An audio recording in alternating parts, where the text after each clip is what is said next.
portfolio manager with Sentry Investments. Jon, thanks for being with us today. Thanks for having me on, Angela. For our viewers, can you give us a brief introduction to Sentry Investments as well as your role there? Sure. So Sentry Investments is a Canadian, independently owned asset manager. We currently manage roughly $18 billion in management on behalf of about 500,000 Canadian investors and families. I'm a portfolio manager on the metals and mining funds, so I manage metals and materials positions across a host of portfolios and mandates. Jon, what's your opinion on the pending federal rate hike? Well, if we go back to about a year ago, expectations at that time was that the Federal Reserve was going to raise interest rates in the near term. And here we are a year later, they still haven't raised rates, and even a few months ago, the expectation was that the Fed was going to raise interest rates in September, and now it's looking out like it's going to be perhaps later at the end of the year or even slip into 2016. So, the market's been continually overly optimistic about the pace of Fed interest rate hikes, and that's priced into the gold market right now. So for me, it looks like the balance of risk is towards the upside because I think that the Fed is going to continue to push out the expectation and the potential first rate hike into 2016. Okay, so given that and given the strength of the US dollar today, what's your outlook for gold over the next 6 months or so? Well, again, I think the risk is to the upside. We have to, second half of the year tends to be a seasonally strong period of the year for gold. So gold tends to outperform in the second half of the year. And the reason for that is a host of seasonality factors. The primary consumer being India tends to have uptick in demand in the fall.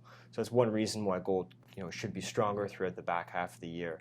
And the second reason I think is that, the Fed interest rate hike, everyone is so negative about gold and the pessimism surrounding gold is so extreme that buyers are scared to buy gold ahead of a Fed hike, and the shorts have piled onto gold and they've shorted gold, and I expect that they'll want to cover when the Fed ultimately makes a move. So I think that it's kind of consensus, but I think that when the Fed actually does move, we might see gold actually move higher. Do we expect to see any sort of share price rise given the fact that Canadian miners are becoming more profitable with a weaker Canadian dollar?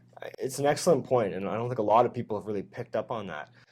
If you look at gold as a currency, it's one of the best performing currencies other than the U.S. dollar in the world. Gold is in bull market and expressed in pretty much any currency, and the Canadian dollar is no different. Gold in Canadian dollar terms is up 8% this year. That's about $120 an ounce. Canadian gold miners, their margins are about $125 to $150 an ounce before that move. So you've seen margins nearly double for Canadian gold miners.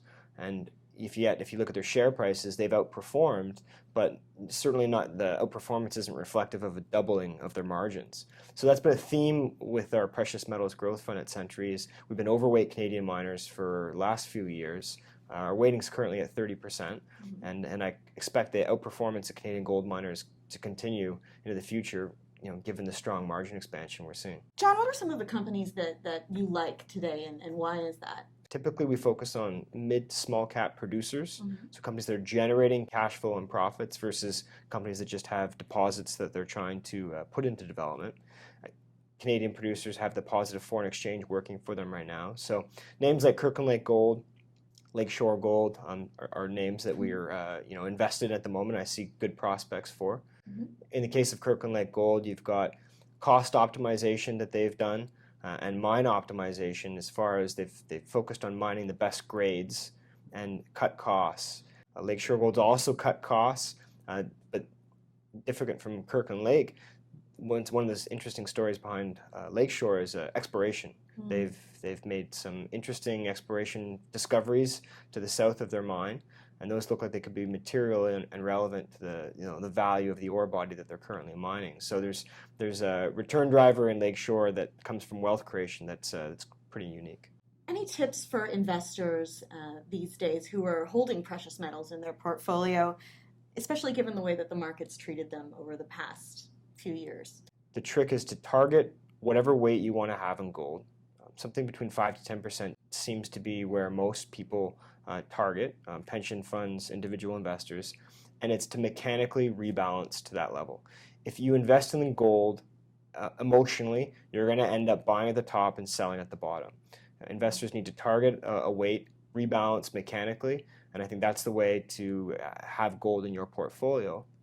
When you come down to security selection, I think you also have to focus more on risk than return. So minimizing risk within that gold portfolio.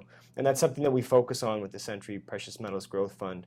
We're looking for gold producers with strong balance sheets, free cash flow, and the potential for organic growth. Jon, thanks so much for taking the time to meet with us today. Thanks for having me on, Angela. For more expert advice, don't forget to check the videos page on smallcappower.com. Keep up to date with all of your favorite small caps. Subscribe to our free newsletter and get daily investment ideas, breakout stocks, momentum gainers, expert and analyst stock picks, and more. Smallcappower.com, investing ideas and research.